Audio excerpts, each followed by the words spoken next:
So hello everybody and welcome to the second annual conference of intelligence. I am the head of Israeli Forum of Intelligence Studies, which is behind this conference. 2 years ago exactly, if I'm not wrong, the ground maneuvering in Gaza started. 3 weeks before that, we woke up on Saturday, October 7th, on Simchat Torah to a surprise attack by Hamas.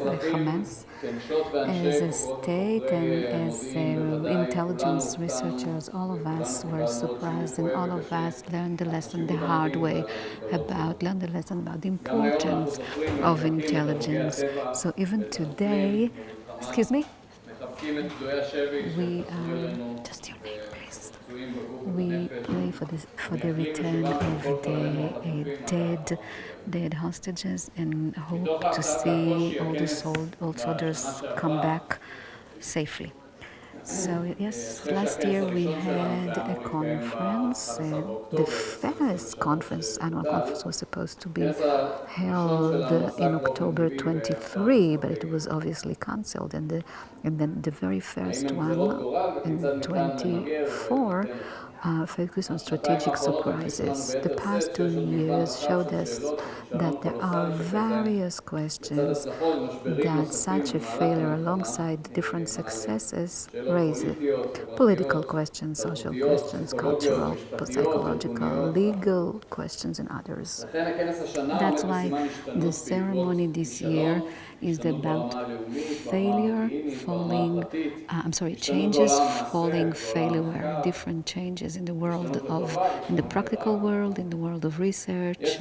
So there are so many questions we already discussed during the ongoing activity of the forum during the school year and throughout this conference, and there are other open-ended questions that we will continue to try to answer at the public level, at the academic level, and as part of the small research community we established a few years ago, and the Israeli Forum of Intelligence Studies, or as we call it, Ilan. So a few words about the forum.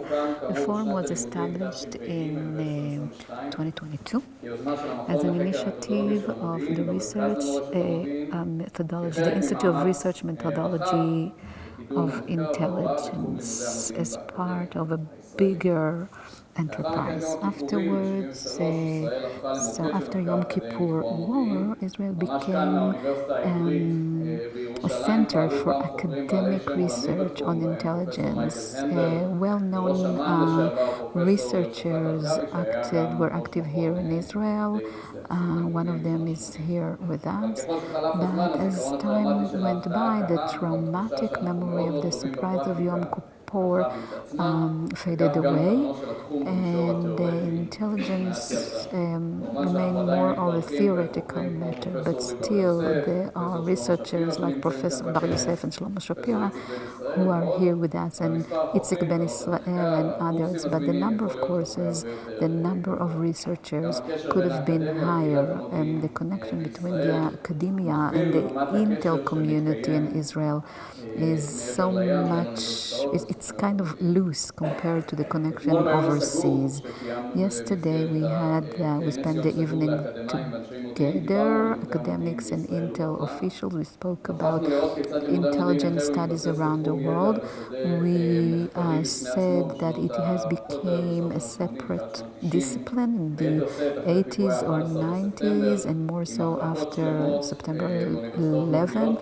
So there are whole departments and units that focus on that, and designated conferences and articles, etc. So we as the Israeli Forum of Intelligence Studies are establishing our status amongst the global Intel community, and to a large extent it is due to our collaboration with Davis Institute headed by Professor Galia Press. In the forum there are more than 120 researchers from the academia, think tank, private and public sectors, students, professors, and we are really proud to say that in a discipline that is controlled mainly by men, a third of our members are women. So the forum holds monthly meetings on different subjects. Members present original essays and discuss urgent issues and listen to other lectures. For example, in the past year, we launched 3 books written by members of our community. One of them was awarded last year and 2 will be awarded this year. 2 of them dealt with the culture of intelligence, Israeli intelligence, and the other one, intelligence of non-state players. The members of the forum actually contributed to a special edition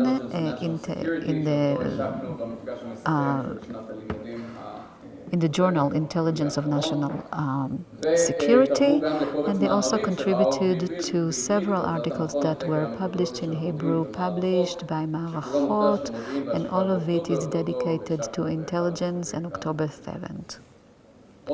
So another accomplishment we're very proud of, and that is important to mention, especially to an audience of students from the Hebrew University, is the number of intelligence courses that will be taught this year in the Hebrew University. Previous year there was a single course led by Professor Danny Orbach, who is here with us, and with the help of Institute Davidson and many professors, we managed to increase the number, and now there are 4 courses available. So on the whole, in our meetings this year, we've had 15 Israeli speakers and 12 international speakers. And it's such a difficult time for the academia, and Israeli research is not something that we can take for granted, and I'm mentioning it here especially because a similar number of international participants have joined us to this conference, and I'd like to thank them so much for being here with us today. Thank you very much for being here with us today. Your presence really sends a strong message that research thrives on free exchange of ideas and open dialogue. These principles not only sustain academic societies, but also liberal democratic societies, whereas boycotts undermine these principles, these foundations, and have no place in our societies. So thank you again. So most of our meetings are recorded and are available on our website, on our YouTube channel, or our Twitter account. Also, the recording of the annual conference will be available in a few days. And that's what I had to tell you about the forum. So this conference, of course, is quite an operation, and we couldn't have made it without the support of the organizations that helped us and the people behind them. And I'd like to thank the Center for Intelligence Heritage, Major General Farkash, the Institute to the Research of the Legacy of Intelligence, and the Vitzimanto of Dr. Guterman, Shayeger, and the Davis Institute, Professor Galia Press-Bar-Natan, Dr. Tganit Paiskovsky, Chanora Botfen, and others who helped us. And thank you very much to Shira Fadida that has made tremendous efforts for this conference to take place. So finally, I would like to thank Michael and Nomi, who worked with us in organizing this conference this year. And now I'm honored to start the awards ceremony in the field of intelligence studies, different studies that were published in recent years. This year, unfortunately, most of the winners cannot be here with us today. They are overseas. But on the other hand, it also shows that that it's a very hot topic, and our community is really doing great. So we are glad for it. The first award is the award named after former Brigadier General Amos Gilboa. Amos Gilboa, the late Amos Gilboa. It's so for the declaration of the winner, I'd like to invite the chair of the committee.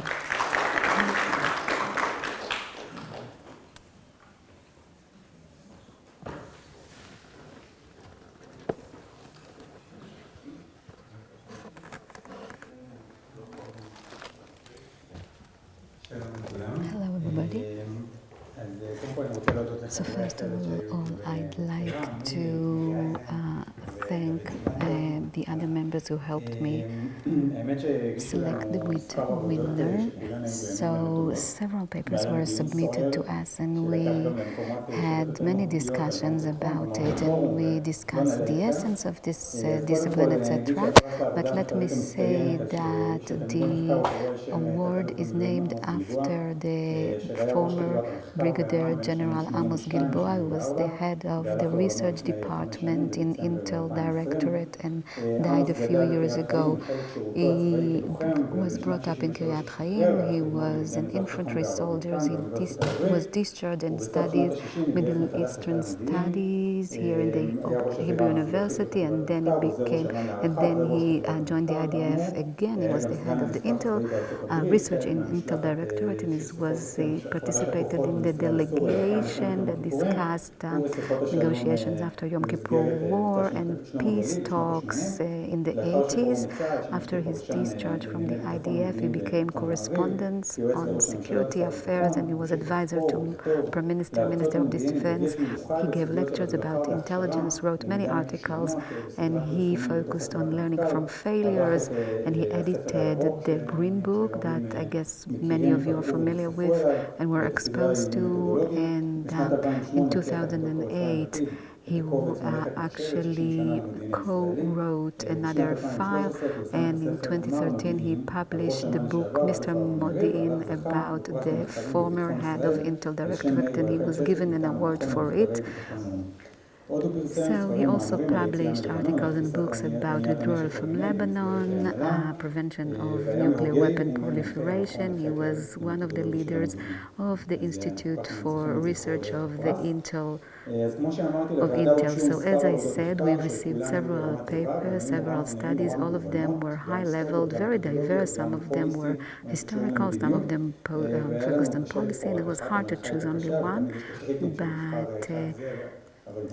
But we needed to choose one. There was no other choice, so we had a discussion, and at the end we made a decision that the winner is the paper of Mr. Tzur West, written here at the Hebrew University. You can see the title here, Anglo-American Estimates of Soviet Nuclear Power between 1945-1953. The paper is historical, and it analyzes the ongoing connection or underestimation of American intel regarding the Russians' capabilities, and it points out that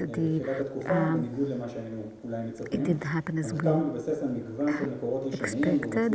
It relies on several resources, and it analyzes the failures and also offers explanation. That's its greatest contribution. So it talks about different networks of learning and research beyond historical analysis, which is impressive. It also brings up an important discussion in this field and demonstrates how hierarchy, consensus, etc. can make it difficult to learn lessons from failures, and sometimes there are contradictory elements.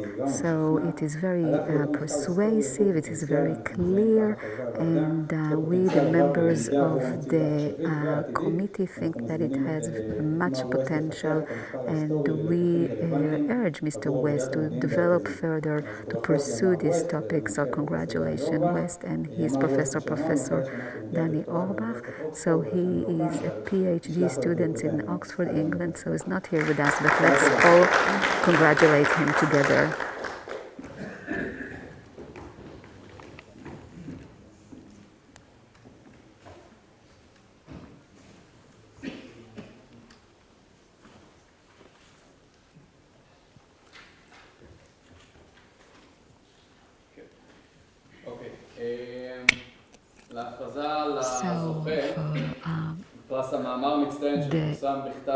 winner of the excelling article that was published in a journal. I'd like to invite Professor.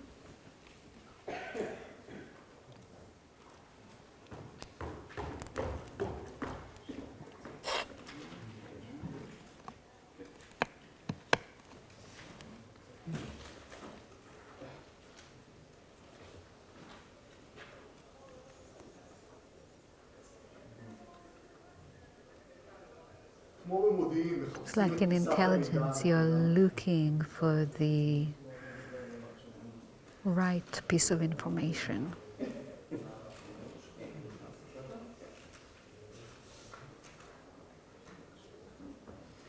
So, thank you so much, and it's so good to be here. I'm going to read out the judges' considerations, and I would like to thank my partners, Gili Vardi and Asaf Rubin, and it was fascinating to work with them. We all learned a lot. The committee received several articles on different topics. We talked about warning and failure, secretive action, and intel of sub-state or non-state players. Eventually, we chose to grant the award to Aviva Gutman's essay, Manipulating Friends, Mossad's Covert Operations and Disinformation in Europe, published in the Journal of Contemporary History.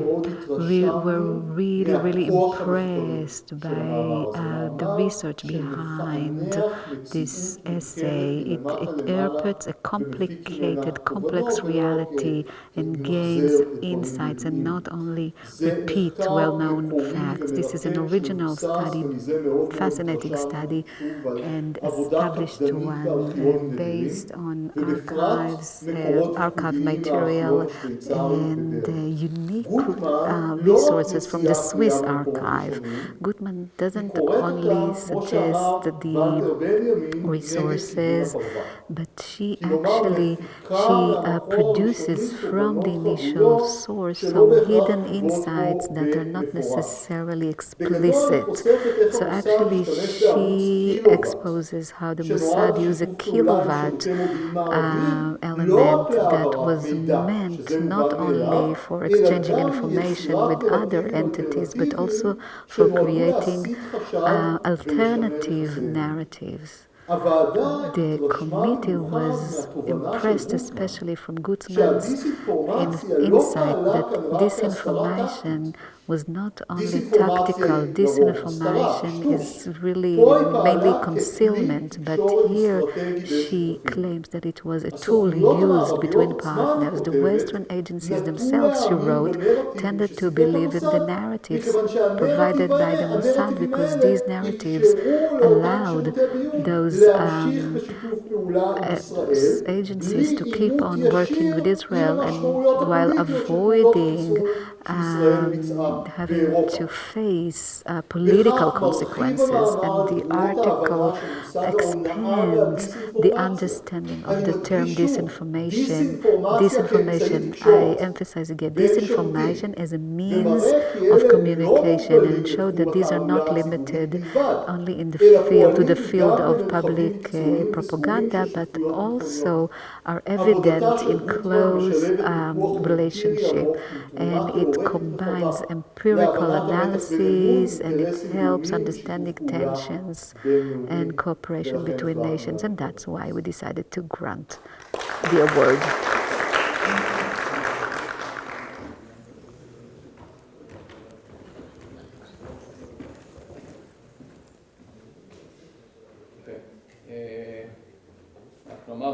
I just want to say that Dr. Gutman and the rest of the members of the committee are teaching overseas, so they couldn't be here with us. The award of the best book will be presented by Professor Bar Yosef, who will share the different considerations with us.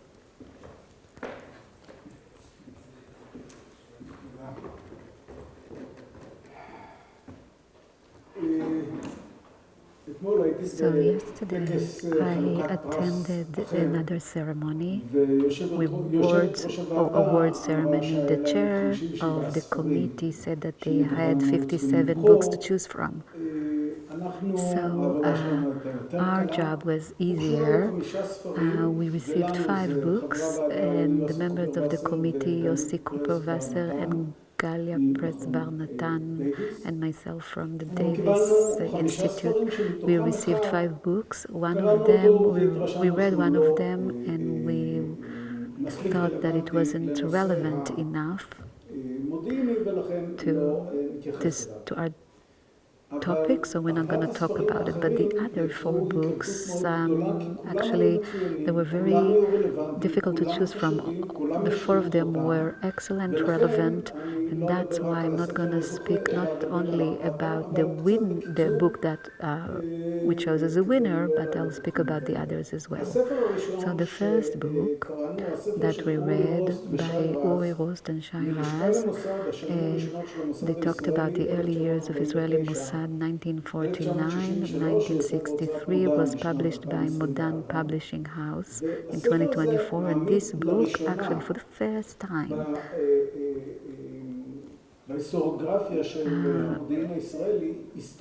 talks about the official history of Mossad at the time of Reuven Shiloach and Giser Aral.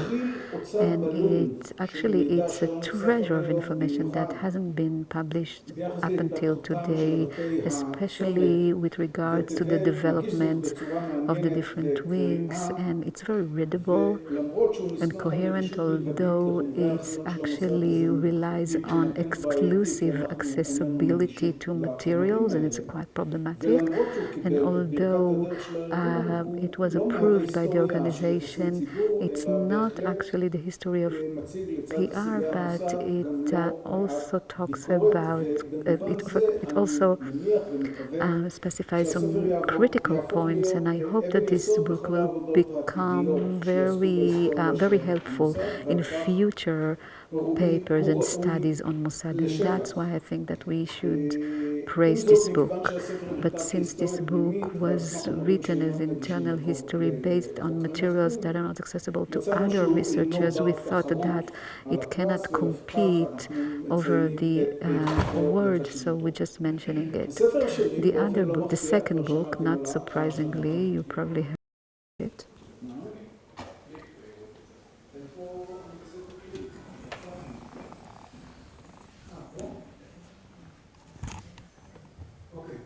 Alright, so the second book is the book by Aviva Gutman.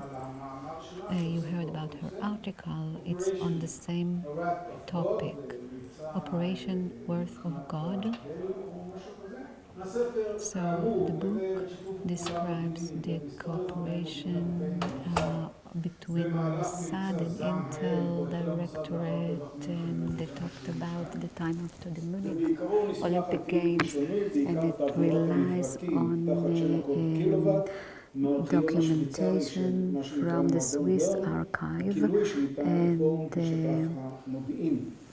through this accessibility that Gutman had to archive materials, she managed to present an unknown details about this operation, and it talks about how intel agencies deal with different threats. So she talks about Israeli government and the European governments and their collaboration, including prevention of terror attacks. So, of course, these insights also influence intelligence cooperation nowadays. So Dr. Gutman teaches in Britain, as aforementioned, so that's why she couldn't attend our conference today. The third book is the book of Itai Shapira, that most of us know pretty well. Israeli National Intelligence Culture, Problem Solving, Exceptionalism and Pragmatism, published by Routledge in 2025. So what's unique about this book is the fact that it's very original. In the panels that I attended today, we talked a lot about culture, but this aspect of the research of interculture in Israel is very rare in the literature, and this book is a systemic attempt to explain why the community acts as it acts. And Shapira does it based on description and analysis of the unique culture of Israeli Intel community and compares it to other communities, Intel communities around the world, and it talks about, and it actually it talks about the way this community acts. The descriptions are very systemic, and they rely on literature and interviews that he had with several present and past officials from the Intel community. As an Intel officer, he is very cautious, and he presents different perspectives, together, and the result is an innovative contribution to understanding the Israeli modus operandi and to forming and contributes to the research. And the war started a short while before it was published, and then he added another chapter, and so if he had more time, he probably would have changed several of his ideas in the book, but I guess we'll see it in the next book that will be published soon. But despite these weaknesses, in light of the significant contribution of the book, the committee decided to praise it. Dr. Shapira gives lecture about this book in London, so that's why he couldn't attend the conference this year. So I know it's very long, I know. I apologize.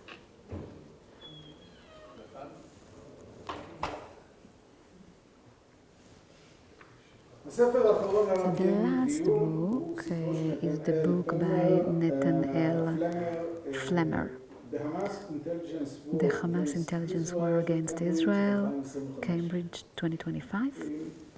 Plesner managed to do three things in this book. First of all, he identified a significant gap in intel studies, and this is the way that Hamas developed as a non-state player its intelligence capabilities, although it became a somewhat state player later on.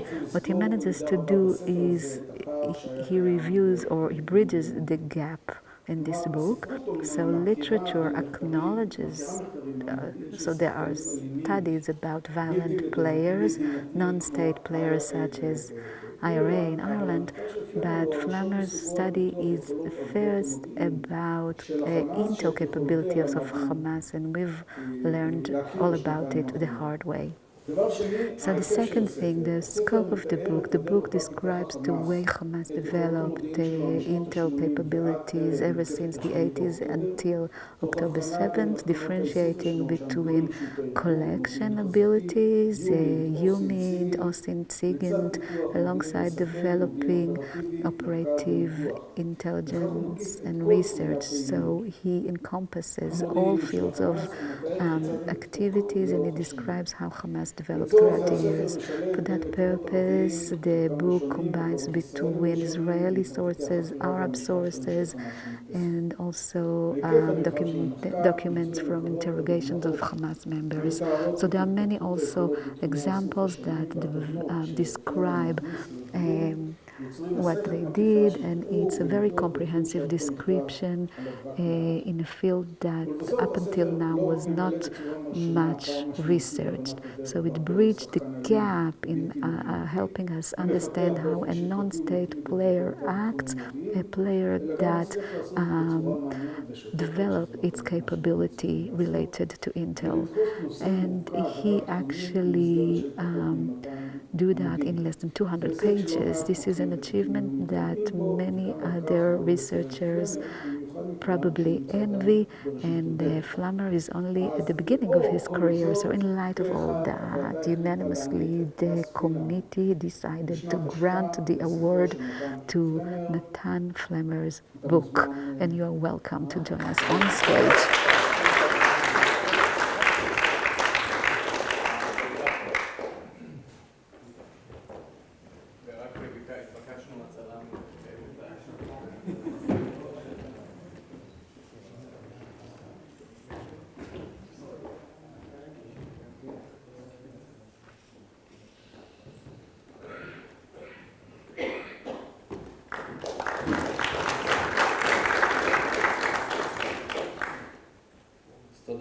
So thank you so much. From the bottom of my heart to the committee, and congratulations to the winners. You'll be the members of the committee next year. So now we're gonna continue to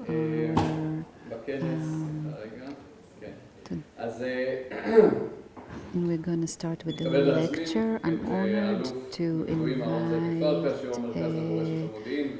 former Major General Aharon Farkash. He also served as the head of the Intel Directorate.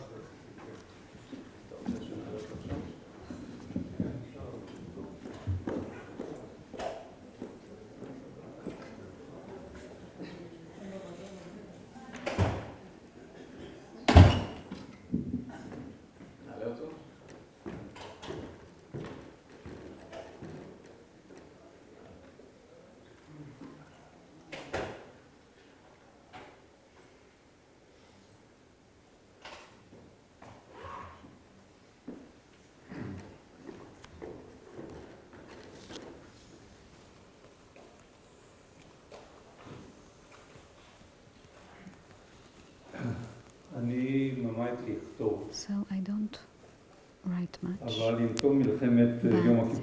once the Yom Kippur War ended, as part of my role, I was in the area of the canal, at the area of Faid and Jabal Ataka, and I found a treasure of documents. And they described the perception, deceive documents coming from the Egyptian Ministry of Defense, and another, I found another document, and I, of course, gave these documents to the relevant authority. So they specified this whole deceive scam. So these documents, of course, were in Russian and in Arabic. And I found out, as one who served beforehand about 4 years, I thought that I knew the Egyptian Air Force and Air Defense by heart, and then later on I investigated a leading source in Egypt and in one of the European countries at the time of the investigation. I was convinced that, for example, in this booklet, in the book that you published, there was, you talk about different operational orders, and he told me, Uktub, write it down. And I took out a notebook and I did it, and I learned so much. So since there's only 15 minutes left for me to speak, I'll keep the main part that I want to talk about, but I will straight away speak about the recommendations and conclusions. But I decided to make 3 or 4 comments before that. First, I believe with all my heart that in order to change, You need to change not only after failures, you need to change all the time and to lead the processes that make change. So, without a failure, we all make mistakes. In the past, I talk about the formative idea. So it was all about, there were several incidents at the end of 2001. In 2006, I was the head of Intel Directorate, and I suggested to review Intel role towards 2010 and make sure that we are relevant. What needs to be done in order to remain relevant? Secondly, the conference this year. I think that it's very, very important. Without the academia and without the meetings that I've had with Professor Shamir, with Professor Itamar Rabinovich, and so on and so forth. I apologize for not mentioning their names. I learned so much, and I learned tools to improve my Intel capabilities. Thirdly, the institute that was mentioned by Cooper, the Institute for the Research of Methodology led by Cooper, is one of the institutes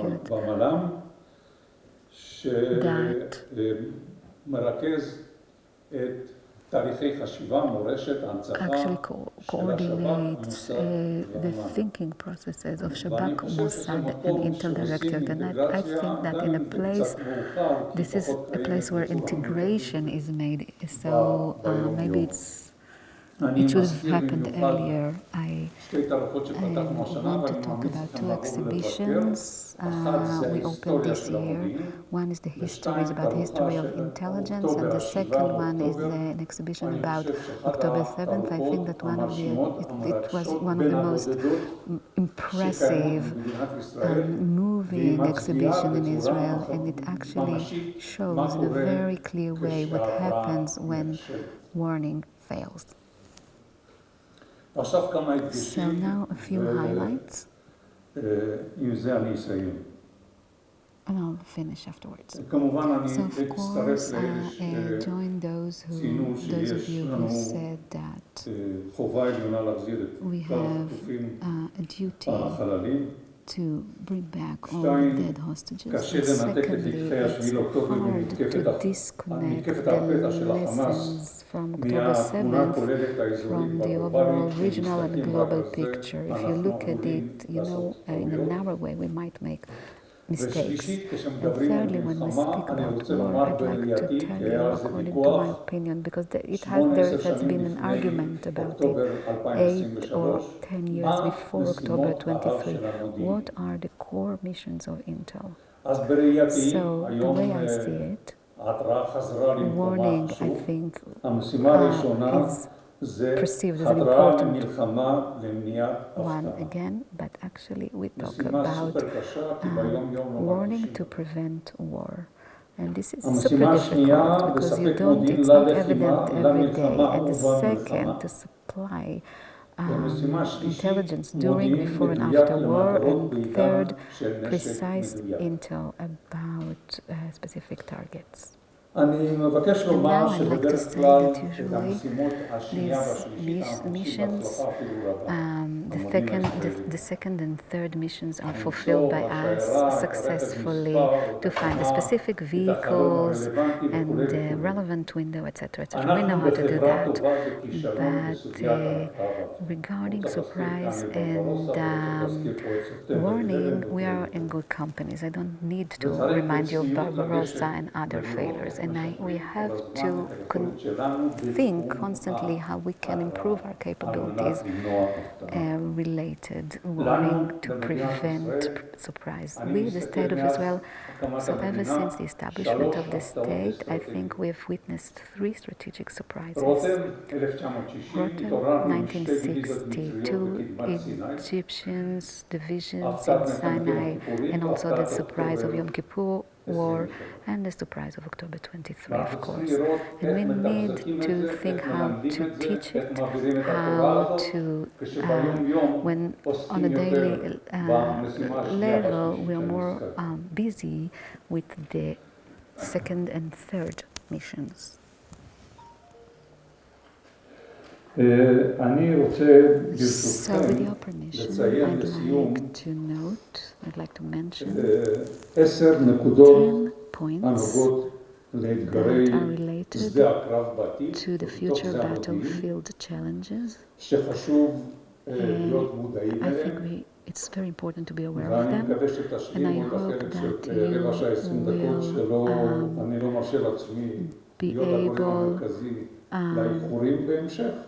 you will be able to hear the rest of my presentation on a different occasion.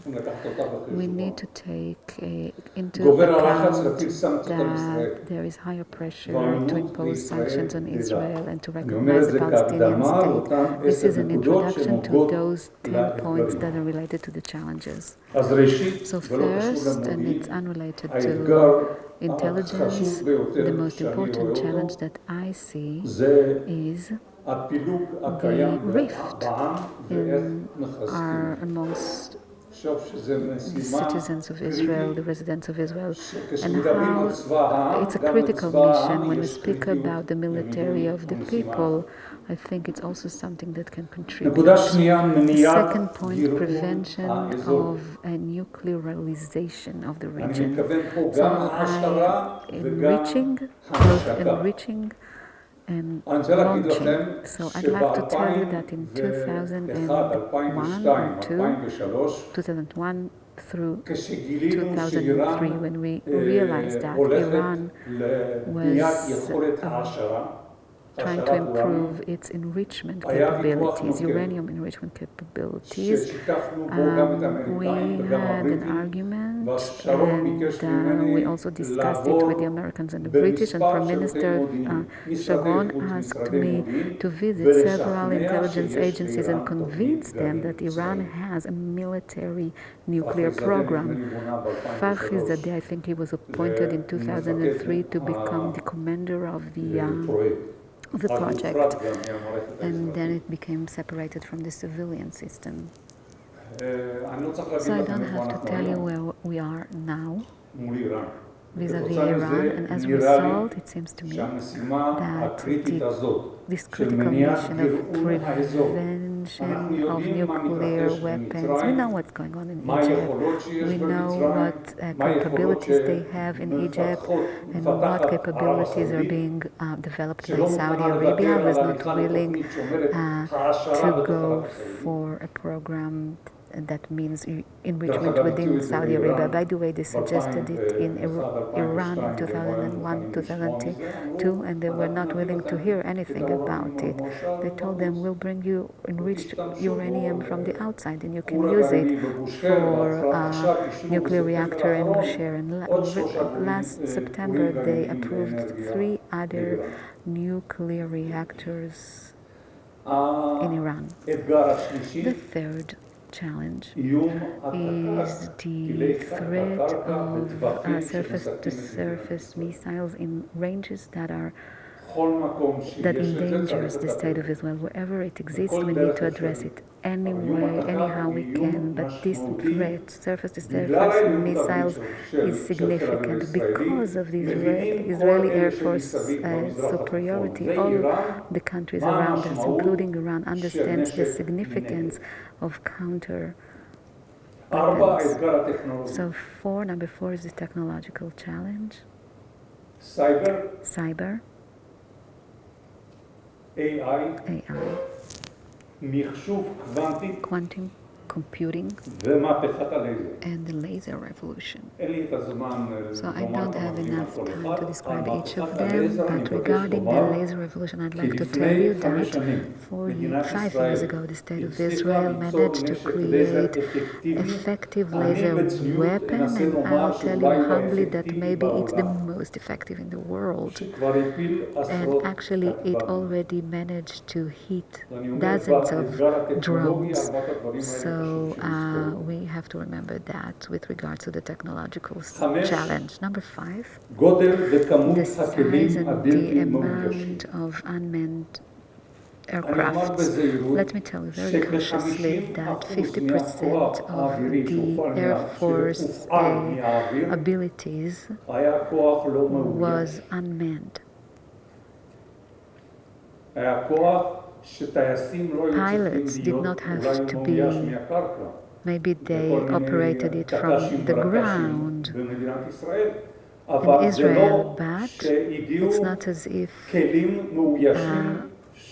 pilots had to risk their lives. So you need to understand this revolution around us in operating unmanned devices, and it's hard to, we need to think hard about it and to find the right solutions. Number 6, multi-arena and simultaneous actions. We always talked about hierarchies in addressing threats, in the way we look at threats. Let's finish with this arena, and after that we'll move to the next one. There was an argument at the beginning of the war in October 23 whether to go to strike Hezbollah or just focus on Hamas alone, and the state of Israel must understand that when multi-arena and simultaneous actions is something that we need to understand, that we cannot afford ourselves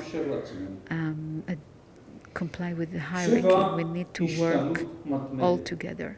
Number 7 is constant changing. We live in an environment, and whenever I manage to get to such a discussion and get updates, I find out how much, to what extent the other party learns and changes, and we're not always aware of the fact that in the past 2 years, ever since October 7th, 6:29 a.m., they learned their lessons too. I want to tell you that there was a major conference in Cairo a week ago with leaders from Palestinian organizations, and they try to learn their lessons.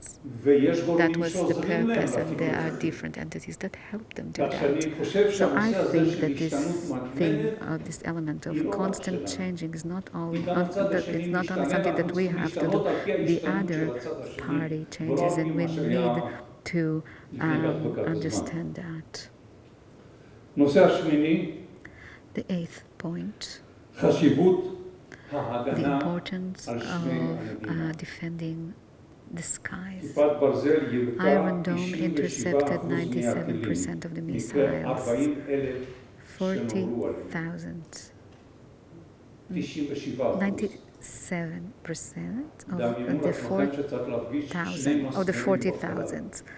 Imagine that, this is such an impressive accomplishment, but everything that has to do with defense, it actually allows us to be able to act strategically, and we need to maintain and make sure that we do that in the future as well. And one before last, Cooper, I will steal another 5 minutes with your permission.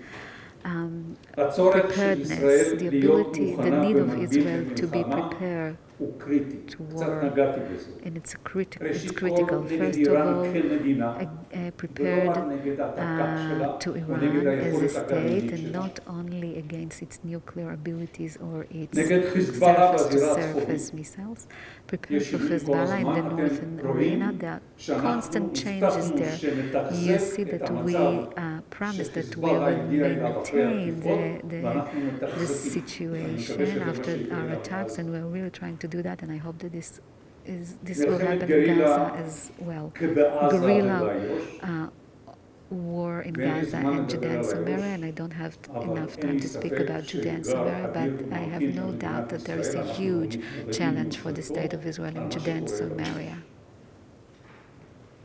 and terror attacks against Israeli and Jewish targets around the world, and we must take it into account. So the last point, the regional arms race hasn't finished after the attack in Iran and after what we did to Hezbollah and after what we did to the Houthis, etc., etc. And although if I can offer you statistics, we really hit seriously Iranian capabilities. We destroyed 90% of their enrichment project and 100% of their weapon projects. All scientists, all labs that we were aware of, I assume we were aware of the most, and the most important facility in Isfahan that we hit seriously. To sum up, there are several threats, multiple threats. First of all, we need to make sure that the dead bodies are returned to us from Gaza. Secondly, we always have to be cautious vis-a-vis the changes, because the enemy changes as well. Our rivals and our enemies, the superpowers that are also involved in the region, the Chinese, the Russians, the rivals, enemies that learn their lessons and aspire to improve towards the next round. The third point, proper preparedness for the threats. So you see that some of the lessons and some of the struggle that start over the security budget in order to decide what can be funded, what cannot be financed, and that's not the only thing that prepares a nation to emergency. For we need to get to a point where all sources or resources that we have here, according to national priority and not sectorial priority, are used. So it has to do with the duration of mandatory service for men and women, who joins the IDF and who doesn't. If we don't want to be surprised and prepare at the minimum level, the IDF needs to get to a point where it can get the best people coming from all sectors without any difference.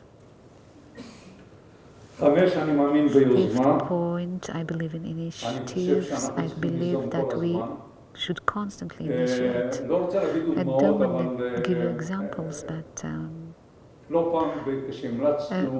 when we made recommendations, for example, to assassinate Sheikh Yassin and his deputy, the cabinet, members of the cabinet claimed that a war will start if we do that. And I told Prime Minister Sharon that it's true, but at least we'll be in control of the timing, because otherwise we won't be able to control the timing. And initiative is critical. Number 6, reinforcing the defense of the home front and improving warning against surprise, to do it constantly. It doesn't matter what the atmosphere is. Continuing to enhance ability to provide intelligence during war and before. So they asked me to leave some time for questions. So if you have any questions to ask me, I'll be glad to answer them.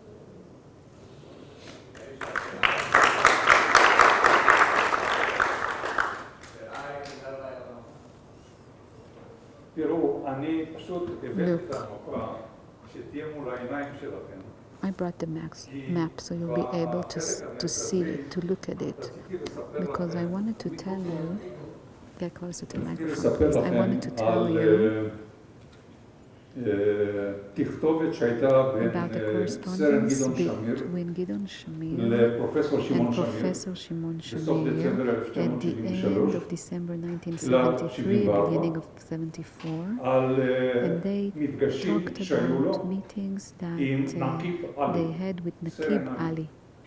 on the western side of the canal, in the area of freshwater canal.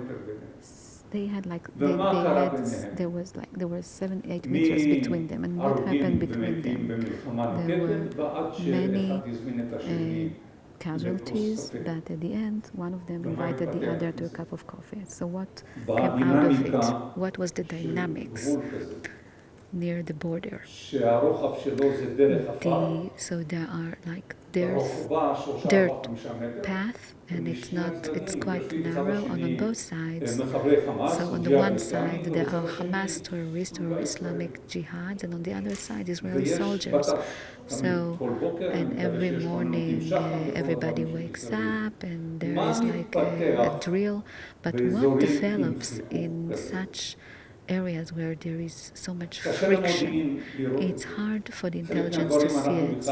We are not even aware of some of the things, and as a result, one of the main messages were that in places where, according to Arabic statement that says Tizen fil bas, meaning two people wear the same underwear. That's the literal meaning. So all the description of the intel, precise description of the situation. It's hard to see from Tel Aviv what's going on along this thin line, and things are also very dynamic. And as a result, we must try to close the gap between the head of Intel Directorate to the battalion Intel officer that actually have some contact with Abu Shabab. And this example was supposed to demonstrate to you the operational intel difficulties, but I skipped all the details. Thank you so much.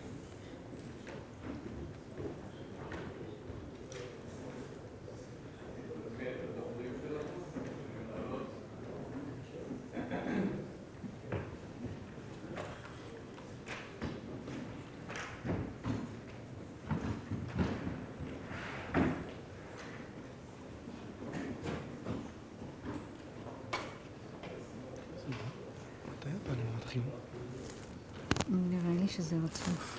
שזה רצוף? כן.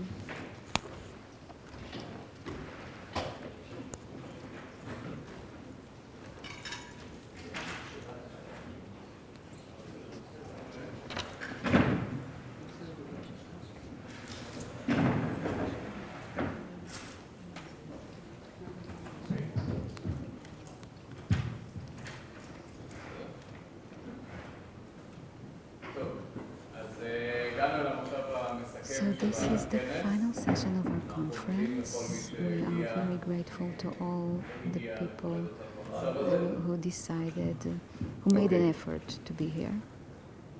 So in this panel we would like to speak about the interface, the critical interface between intel agencies, שבין גופי המודיעין, מקבלי ההחלטות ומנגנוני הפיקוח והשקיפות האפשריים של הפרלמנט והציבור. אני דוקטור אופק רימר, מנהל הפורום הישראלי ללימודי מודיעין ומרצה באוניברסיטת בן-גוריון. Intel Studies and a lecturer in Ben-Gurion University. Shira Shachar. I am an Intel researcher and gender at the University of Ben-Gurion. And in the minute we'll introduce our panelists. So we speak about the climate of the withdrawal of democracies and rising populism, and we'd like to speak about the relationships and the dynamics between intel agencies, decision makers, and public in a democratic society. So, like in the rest of the conference, this talk is not only in light of global phenomena such as political and social rift, but also in light of the failure on October 7th, failure that hasn't been investigated yet. The public hasn't received answers for the reasons. It actually casts shadow on the relationship between the public decision makers and intelligence agencies. And in this talk, we want to discuss issues related to inherent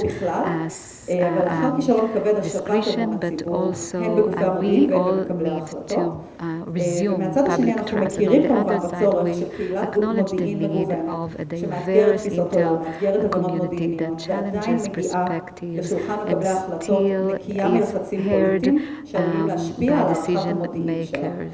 So we also want, of course, we know that Intel is supposed to support decisions that are made by decision makers and that the policy is set by the elected officials based on Intel, but not only. And the main question is how can we actually find a balance between the need to maintain independence and the need to share. So in order to discuss these delicate or sensitive topics, so we were supposed to have a member of Knesset, Ben-Gurion, with us, but he has and that's why Brigadier General Kuperwasser is replacing him. I'm sorry, it's like the two names? Yeah, he was two first names. Two first names. It's okay. It's okay. It's okay. You take this and this. So thank you very much, Cooper.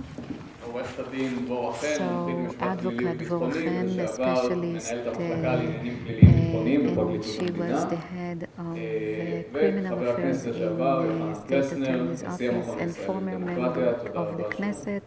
Thank you very much for being with us today. So, first question to you, Yohana. It has been 2 years ever since October 7th, which was one of the most horrible crises in the history of Israel. Maybe the war is coming to an end, but up until now they haven't established a commission of inquiry, and we can see a struggle between the intel community and the government. We can see that investigations about corruption and contact with foreign agents are going on, and of course we all the saga of Ronen Bar, the former head of Shabak, who was dismissed, and it even reached the Supreme Court. So can you try to clarify a little bit about what's going on, and maybe you can speak about the political context? So yes, thank you so much for inviting me and for the opportunity. Good afternoon.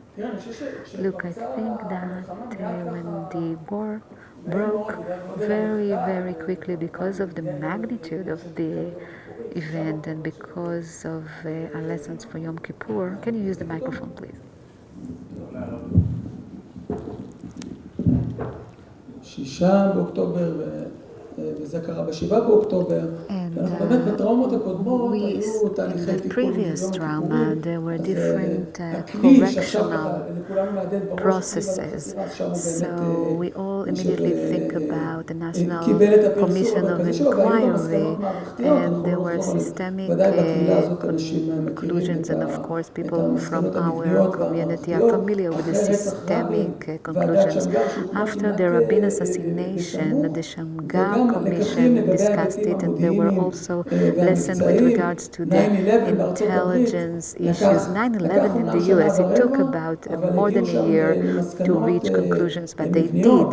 They actually there is Department of Homeland Security, Directorate of National Intelligence. They actually made structural changes in the system, in the flow of information. I remember in the Second Lebanon War, I was General Director of a political party. I was a member in the Committee of Foreign Affairs and Security. So I remember that we discussed all the lessons, and we talked about the National Security Council, and everybody said, well, that even if we had a mechanism that integrated different entities, and then they came up with the National Security Act. But after this war, I, as someone who was at the head of a think tank, a significant one, I think that right away we started actually thinking about opportunities for improvements, because I guess that everybody will try to fix things. But I want to tell you that we were surprised, although if I analyze it in retrospect, it's not that surprising, but that didn't really happen in a way.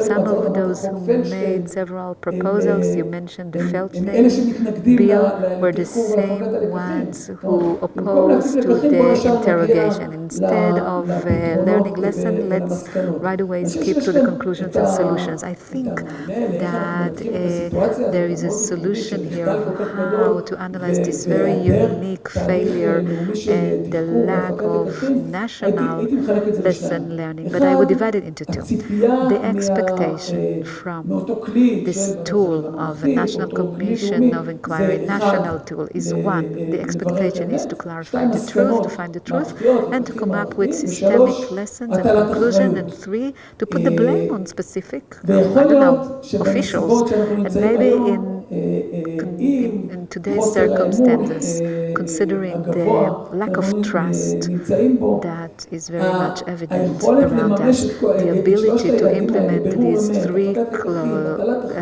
missions is very limited. We see that once you get to the point where you want to put the blame on officials, it's very, very tricky, and it might take years. It also involves some legal proceedings. So, but, however, it's also we can also connect it to a broader trend. We've witnessed this triangle of the relationship between political echelon, security echelon, and I would say oversight and monitoring entities. We've witnessed in the past decade or decade and a half, we've witnessed a trend whose logic is centralizing the power in the hands of the political officials at the expense of the professional echelon. So we saw it in other public systems, and in a way there was an opportunity to continue this trend vis-a-vis the security establishment as well.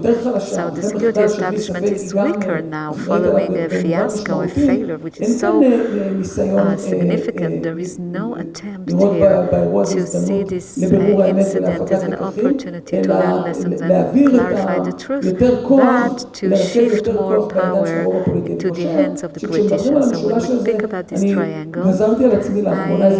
recently decided not to speak about the relationship between political echelon and military echelon and other bodies without mentioning the report that didn't get much of attention. This is like an interim report of the National Commission of Inquiry on Maritime Affairs, 40 pages long. The document is here in front of me. It has nothing to do with October 7th, but you can see here interventions, and I mark the places: intervention in professional opinions, and trying to eliminate professional processes of assessment, strategic decision-making without prior research.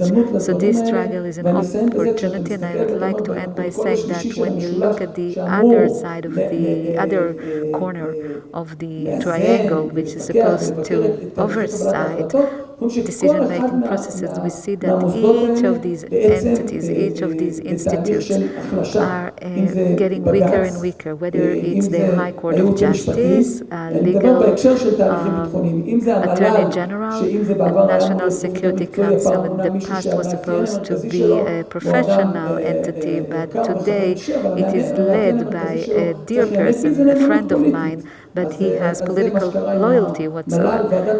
And of course, the Committee of Foreign Affairs and Security that I served in for 6 years used to be like, it was just to be comparable to the House of Lords. We invested too much time in this process and it didn't get any better. And the three other barriers that prevented from giving politicians all the authorities. We've seen different forces, powers moving in different directions, but in the coalition, for example, around Lebanon number 2, I was in the room. I sat in these rooms. There was great tension. What will Paris say? What will Mossad say? Today, it doesn't happen. And what we've seen recently, and that will be my final statement, it has to do with the decision to conquer the city of Gaza, and there was a dialogue between the Prime Minister and officials in the security establishment. There was some kind of a norm that they need to get in a consensus, that nobody will force his opinion on the other, between the Prime Minister and the Chief of Staff. There was some kind of a balance that they needed to reach an agreement, and we saw that this thing as well was weakened and almost non-existent nowadays. So it's a trend and a process that started a decade and a half ago. Instead of using the war as a start of a process of improvement, but in our world of intelligence, the most important thing is to be able to express your opinion, but the culture, it really actually, it just contradicts. It's exactly the opposite of the culture that is advanced by Shlomi Binder. Thank you so much, Yohana. Yossi, next question is to you.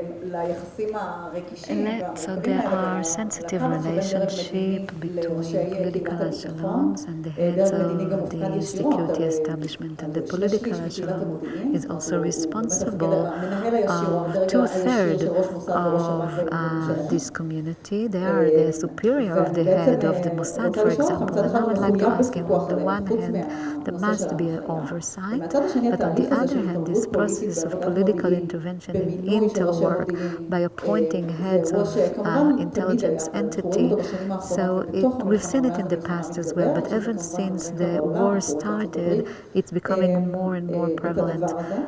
Following the war and the failure, I'd like to ask you about the importance of oversight of the political echelon over the intel community. How can it be done? And it's also important to maintain this relationship, if it's even possible to say today, non-political, apolitical.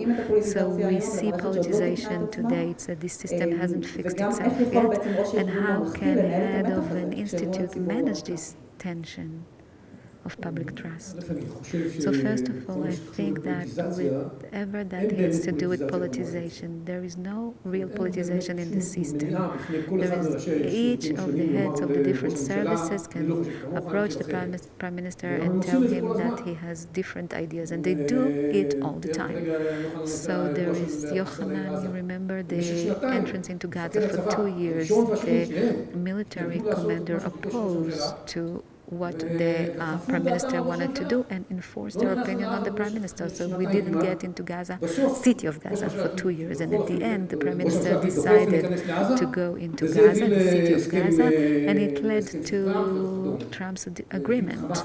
And it led to the release of the 20 living hostages. And the reason they didn't want to go into Gaza was very professional. The main reason was that they were afraid that eventually what will happen is that we will be the ruler of Gaza, and nobody is interested in that.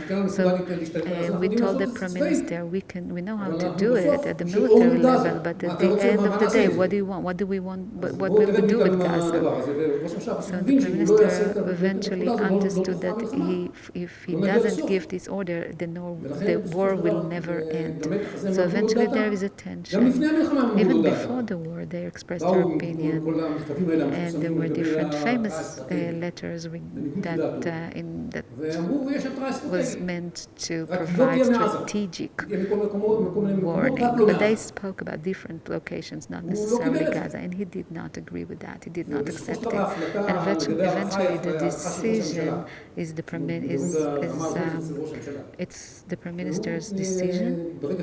And once he did not accept their opinions, so he heard them, but he did not agree with them, and he did not accept their opinion, and it's perfectly fine. As a head of research directorate, I have had many arguments with Prime Minister Sharon, for example, and I told him, you don't have to accept my recommendation. This is my opinion. I'm doing my best to explain the possible consequences, but you don't have to agree. It's fine. Later on, don't say I didn't tell you so. And some of the cases he ignored me, and in other cases he said, Cooper, for you, just for your sake, I won't do it. And it's a good thing he didn't do it. So one of the main things that you can see in the relationship between the intel and the political echelon, in our institute we analyze different cases in which they ignored intelligence entity. For example, the peace agreement with Egypt, the Oslo Accord, the withdrawal from Lebanon. There are many cases where they ignored the intelligence, and we asked the people who were involved, wasn't it missing disengagement, of course, from Gaza? And they said, well, we don't need intelligence. We don't need intelligence assessment. What we need from you is just information. And what we've seen recently, that information, and this morning Itai discussed it in the panel on Intel Surprises. He talked about Intel as a factory of information, production factory, but decision makers do not get information. This is actually what this is what they're interested in, but then they don't get it. They don't get the information. They didn't get the information on October 6th. There was no update. There were no updates. The information did not get to them. So there was information delivered by Feldchain. I don't know, there wasn't information. Maybe he misunderstood it. I mean, they maybe misunderstood the information, but the information that was relevant to decision making did not end up, was not received by the Prime Minister. And the same is true for the pagers. As Netanel argued, they never told him that the pagers were there for a week. So he needed to make a decision at the very last moment. Eventually, the system is sick in so many ways.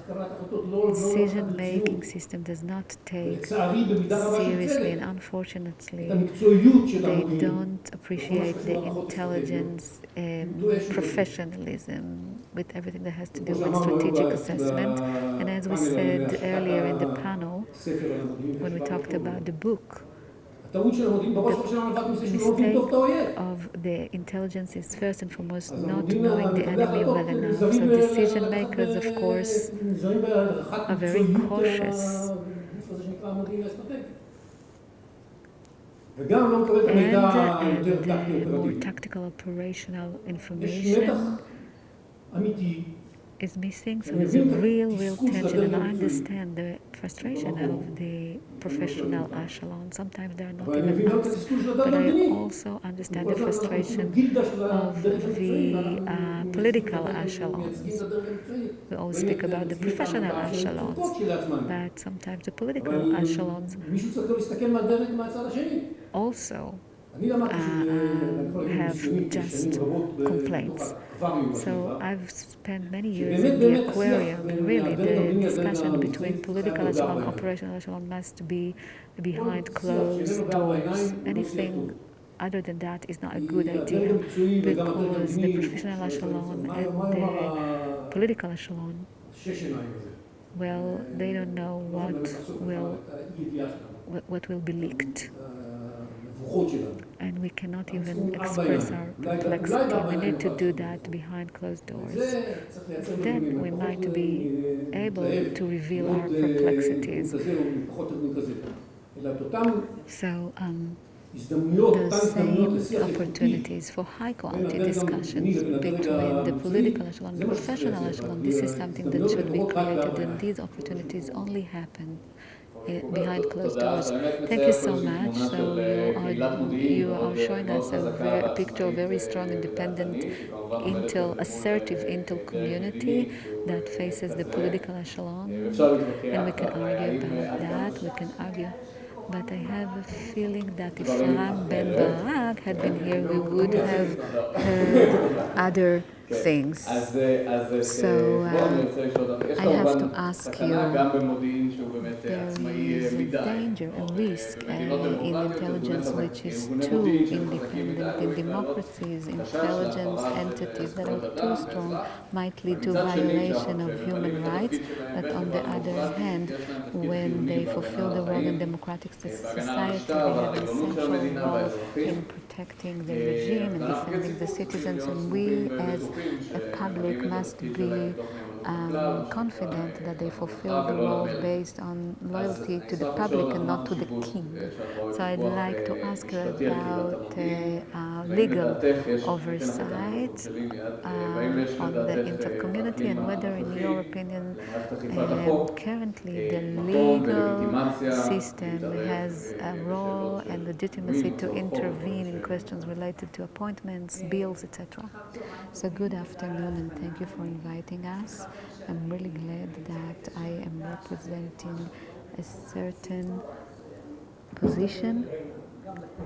You have to speak to the microphone. Anyway, I will try to the best of my ability, although we are having some difficult days. I would like to speak about the institutional level. I'm not going to speak about a specific Attorney General or a specific Prime Minister. What is expected at the institutional level when everything is done the way it's supposed to do. So first of all, I'm referring to the law enforcement system as a whole.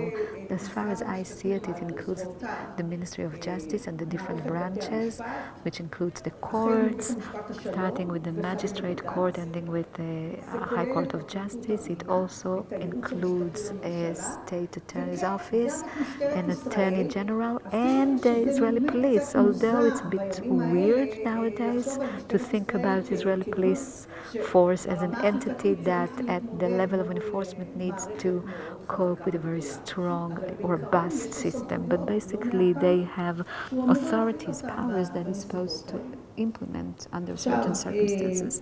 Now, in this context, I'd like to emphasize that the oversight of the legal enforcement system and the interface with the intelligence system is very limited. In my opinion, it's limited in the context of suspicions of crime within the Intel system.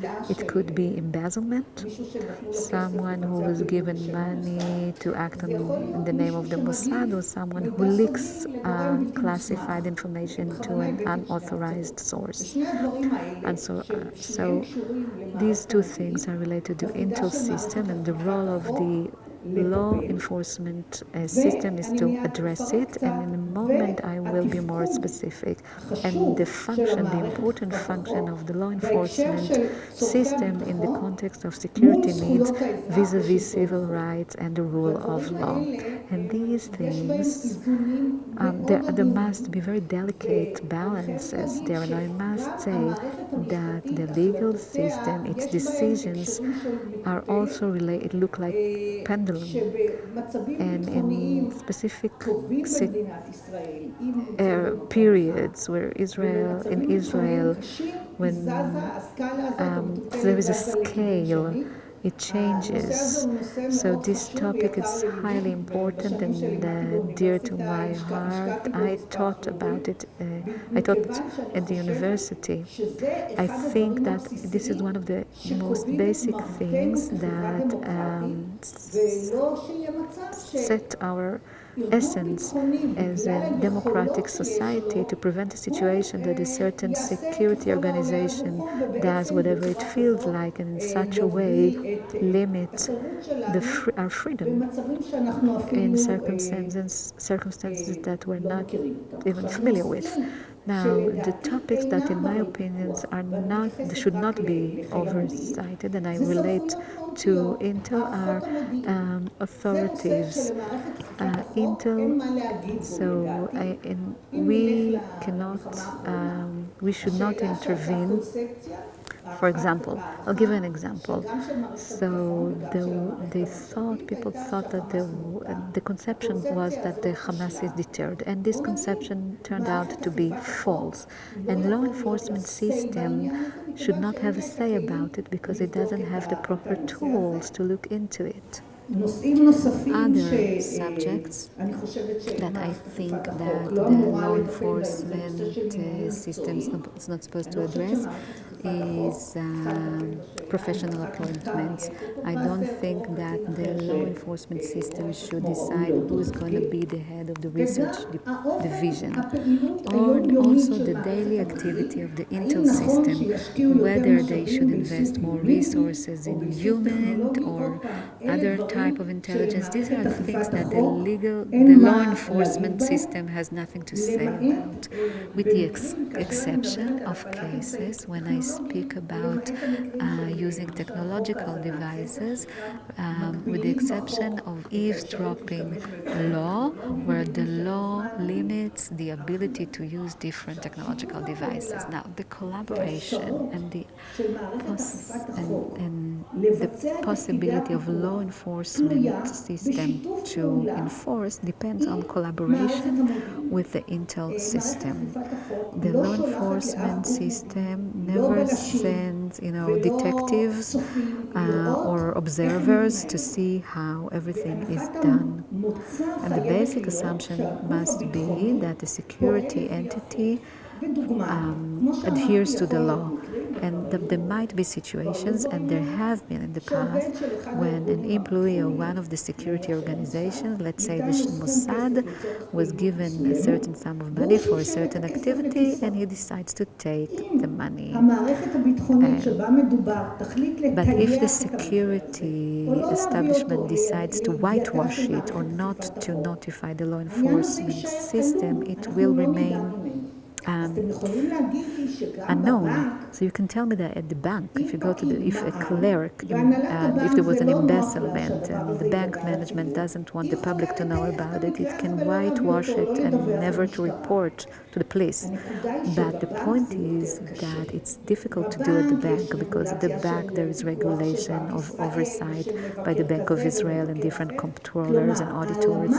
So concealing criminal offense in the civilian institute is much trickier than in the security institute. Gladly, at least at the time that I served in the role, we reached a level of collaboration which was quite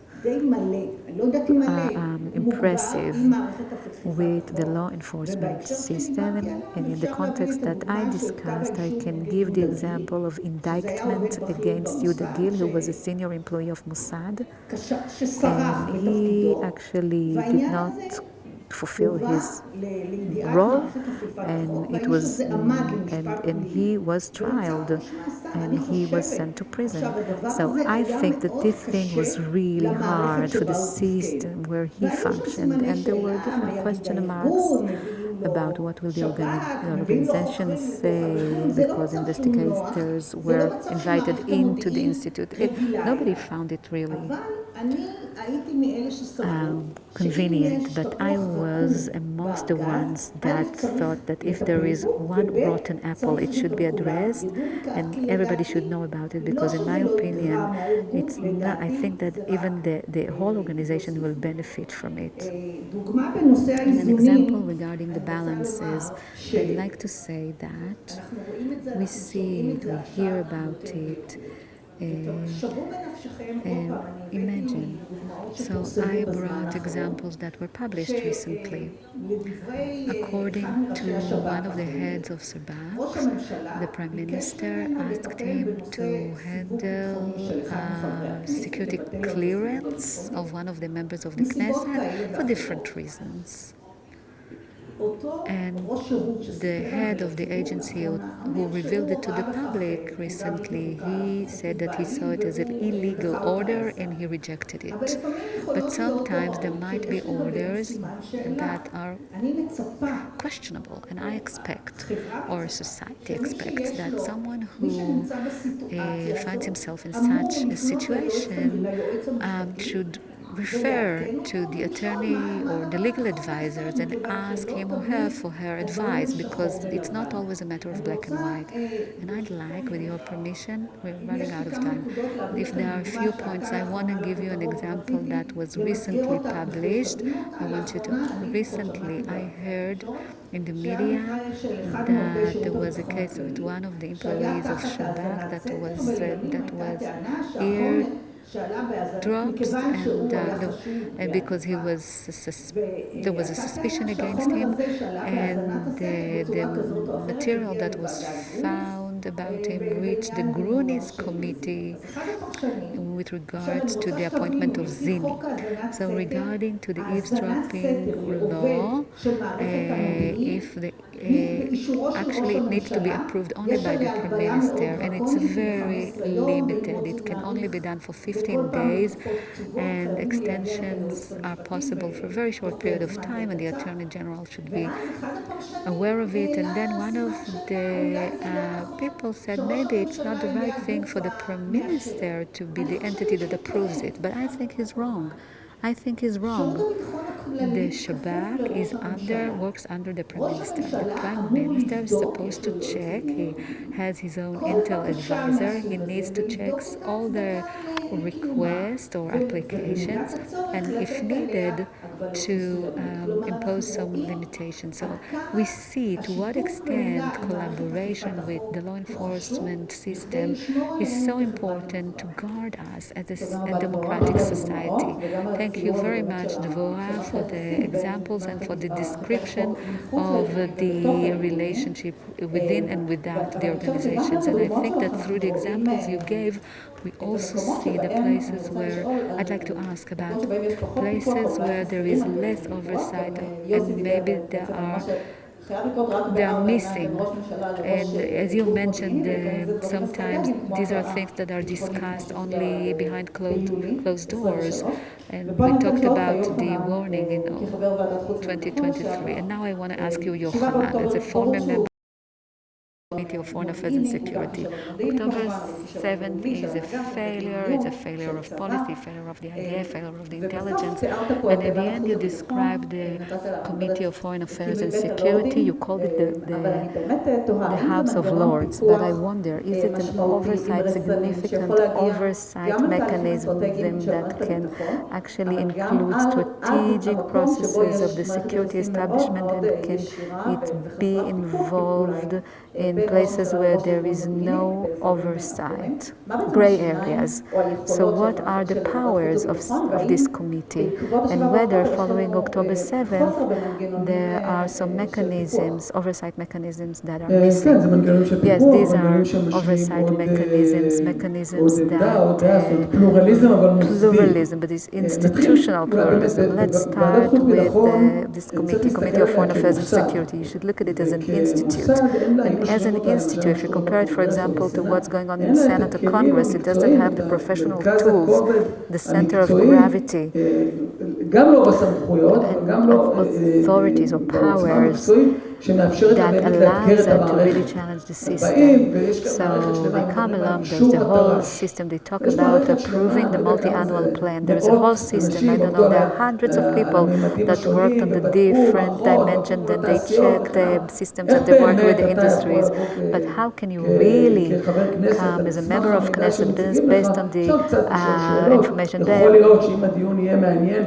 presented to you? You can ask some questions, and if the discussion is very interesting, and usually these are interesting discussions, but anyway, maybe it will be taken into account by some of the planners, but there is no real institutional power, and it reflects the weakness of the Knesset as an institute, because the Knesset is a legislative body, and the supervision oversight mechanisms sometimes are missing. The committees themselves are not going to all the details, but they work like train station. Many members in each of the committees. For example, there was a point in time where I was a member in 8 different committees, and then by definition, mathematically wise, you need to go into a commission. What are we voting for today? You stand no chance of really knowing things in depth, but this is part of your role as a member of the Knesset in opposition or coalition. So as an institute, we would look around and ask ourselves, how can we do serious oversight? For example, annual intel assessment should be presented to the Committee of Foreign Affairs and Security, and the members of the Knesset get professional help. So I'm being very cautious there about saying whether they are the ones who should approve or not. Today there is so much, there's lack of trust in politicians, so I'm being very cautious. But the bottom line is that as an institute, it's a very weak entity. So that's why I called it the House of Lords. People, come and they have good parking and some delicious refreshments. So part of the conclusions from Yom Kippur War was pluralism. So even in the Ministry of Foreign Affairs, there was a research division, and that became a bit irrelevant. And Shabak was also supposed, of course, after the Palestinian was responsible for Palestinian arena, and it should have indicate some of its own thoughts. So probably we should not, jump to conclusions too quickly. So there is, while we talked about National Security Council, so if we talked about it a few years ago, we would say that it's an entity, a small entity, but actually it's quite a major institute today, the National Security Council, with dozens of employees, but its role has transformed and became special mission entity, and it's not focusing on independent thinking that's supposed to challenge the system. We talked about cabinet. The National Security Council is supposed to support the cabinet, and the cabinet is supposed to be a serious body, and we can talk about other bodies, entities as well. Maybe the last one is a sector which is called civil society. What is the role of civil society? So in a way, civil society, there are things that are based on classified information, so the ability of civil society to be involved is quite limited. But it's not true regarding the bigger questions. When it comes to a bigger question, there's almost no advantage to those who put his hand on intel, God knows how. But so what do we do now in Turkey? What do we do with Qatar next? And these big questions about the future of Gaza. So these major questions that are challenging us, there is no advantage to until here, and here there is a role to civil society. But of course, it also depends on culture of discourse, that the civil society should have a seat around the table in the culture that now I'm serving in this political role, I was elected by the public, I represent the public, so everybody else don't, we don't need your insights. So just to ask you, following what you said, when you look at the picture now, the Committee of Foreign Affairs and Security or other entities in the parliaments, so do you think that in the US they have other entities that we should adapt? Well, the Foreign Affairs and Security Committee can invite public servants and ask for information, so it needs to be complemented with professional ability. At the end of the day, the politicians are the ones who need to use these tools. And so sometimes, you know, a minister in the coalition, there's oversight over them. In an era of parties with a single leader that decides everything, it's pretty much common nowadays. So we need to look at the dynamics and the interests. But definitely this is one direction. And so you talked about it doesn't have to be, well, power is given to them so they can approve or disapprove the annual intel assessment. Very often serious information that can be communicated is only is very powerful. So thank you very much. We are running out of time, so I'd like to check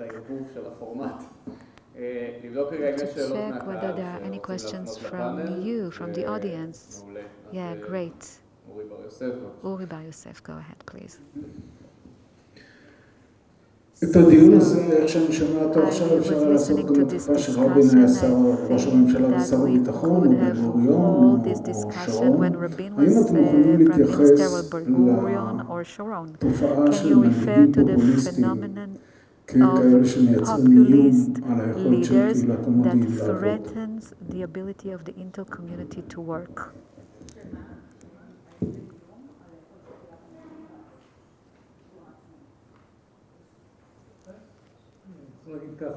Let me put it this way. First of all leaders are very centralized. They're very centralized, all those you mentioned. Rabin, I worked with all of them. Rabin, Sharon, Barak, Netanyahu. They are very centralized leaders, powerful leaders.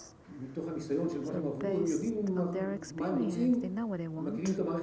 They are very much familiar with the system, and when you as a professional echelon tells them you should do this and that, well, it's not an advantage.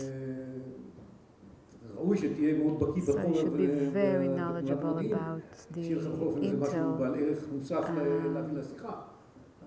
so you'll have an added value. But so the longer they are serving in their role and they have more experience, and the weight of the intel establishment is not as dominant. It has nothing to do with populism. Populism adds another layer to it, makes it even more problematic because there is an attack regarding deep state, etc., that makes it all worse. But the situation is complicated as is. Now I'd like to take this opportunity to say something regarding what Yohana talked about regarding civil society. The Institute of Research of Intelligence Methodology actually is very much aware that civil society should think about much needed changes amongst the professional and political echelons. And there are many think tanks in Israel, including yours. All of them address the question of public thinking about policy in order to improve decision making. And I believe that Yohanan can tell us about his institute, but I think that it's quite influential, right? At least it's very well known. One of the things that we did in our institute, we were very frustrated because everybody listened to us, but they didn't so much implemented what we suggested. But on the other hand, it's not true to say that as a result of everything which is going on, there is no lesson learning process. Shabak, Mossad, Intel Directorate, they're all trying to conduct lesson learning processes without a national commission of inquiry. They started their own investigations, and based on their investigations, and I hope that they will be open enough, honest enough, they conduct different lessons learning processes and changes. Regarding the Committee of Foreign Affairs and Security, recently the Steinitz's book was published about his experience in different times of his life. One of them is when he served in this committee. I highly recommend this book. Read it and see how the fact that he insisted, he was a very stubborn person, and as a result, the committee was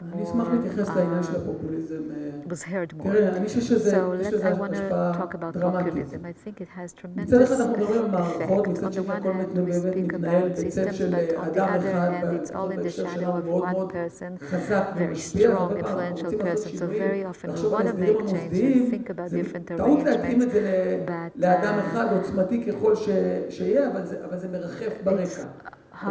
it hovers around us. So we look at all the systems and relationship within the triangle, and there is a person who already was prime minister in '96 when Herzl Levy was a commander. Netanyahu was already prime minister. So when he got into the room and said NMB, he said, "Well, I've seen it, I've heard it, and it's true to all the other officers." So this has to do with experience. Maybe it's related to the question of prolonging the term in office. Populism makes an impact in a different way. It allows you to ignore, well, it takes the power away from the positions of the professional echelons. In 2011, for example, we wanted to attack in Iran, but the heads of the system objected to it. So the norm was that if the heads of the system rejects, the political price will be too high. If there are oppositions amongst the professional echelon, it's still okay. So that is the mechanism. There was a threat. So actually you can listen to the professional echelon, but they were not that influential, and that's how it worked. I'd like to add my 2 cents to this discussion. At the end of the day, as was said earlier, in Godfather, everything is personal. Populism exists, but eventually, at the end of the day, the question is who serves in a certain role, and this question is also something that is a concern in commercial companies.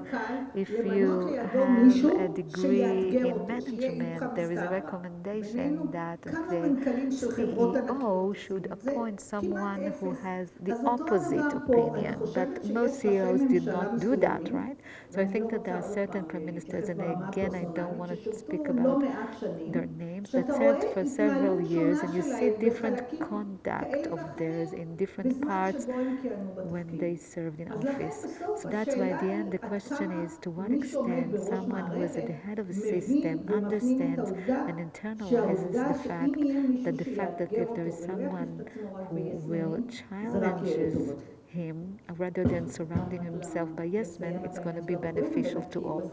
So at the end, what you said, but we need to speak about how it affects the heads of intelligence and the heads of intelligence agency, because you talked about closed and open organizations. Many of us, we know all about the dynamics, and actually ולהיות שם and ולחוות you מסכת experience של בייס כלשהו שמבטא בנכונות מסוימות, אני חושבת שזה יכול this מאוד מאוד לפגוע sentiment, and I לנו think בפלורליזם, that פשוט it לייצר אפקט can מצנן של שתיקה harm והשתקה, pluralism וכבר שילמנו and מחירים. lead people to remain silent rather than to express their opinion.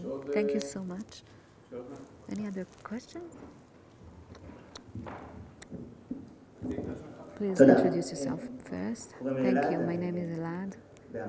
I'm at Intel Directorate. In the previous session, we said that maybe one of the solutions regarding October 7th is to take the Intel assessment and out of the hands of Intel Directorate and my question, give it to another entity. How can you do that? How can you establish such an entity, and who's going to be included as an entity? Just allow me to talk about the past for a moment. Just after the war started, Cooper attended a conference of heads of intelligence entities, and one of the points that were discussed was regarding differences of opinion. But the fact that there was such a suggestion, I'm not sure that it's a good suggestion. In the era we live in, it's almost science fiction to think that they will establish a certain organization that will be built in such a way, in a professional way, and will allow for this ability to say truth to power, etc., etc. So in a way, the challenge is maybe instead of not to actually get rid of intelligence research, but there are other entities. For example, National Security Council. You can make sure that this council will fulfill its role, and there are other entities. So I would go for existing entities rather than establish new ones. What's happening here? You need to look at it and compare it to a broader phenomenon. Trump just dismissed the director of NSA, not even mentioned the FBI. It's not only related, this is an external body. This trend of taking over a hierarchical system, it's a widespread phenomenon. It's related to populism.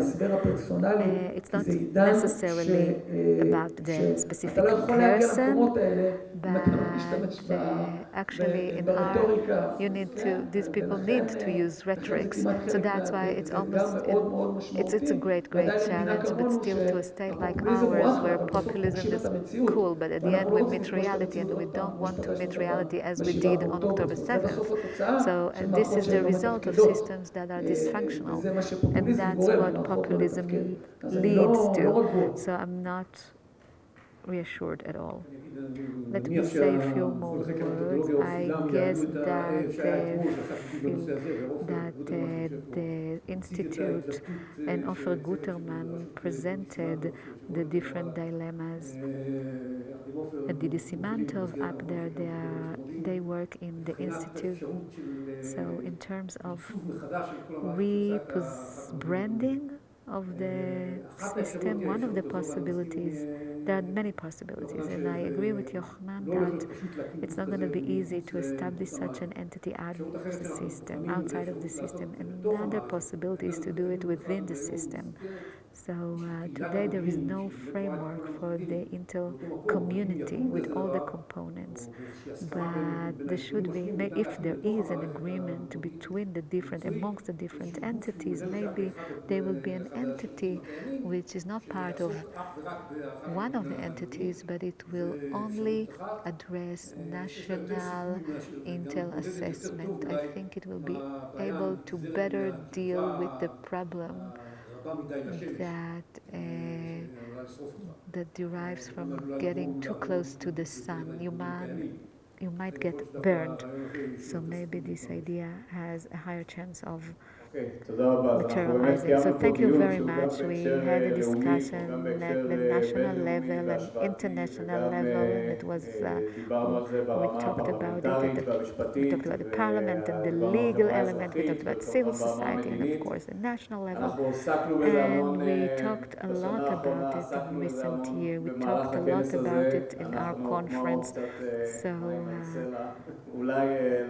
maybe slowly and gradually things will get better, and we really hope for changed norms and structures. I'd like to thank all the panelists, and I'd like to thank more than 40 speakers that spoke in our conference in the past 2 days. Thank you very much to the listeners, to the participants. It's the end of the 2025 conference. Thank you very much and drive safely. Oh, I'm sorry. Thank you. Thank you, Ofek, for the organization, for the hard work. Well done. Kudos.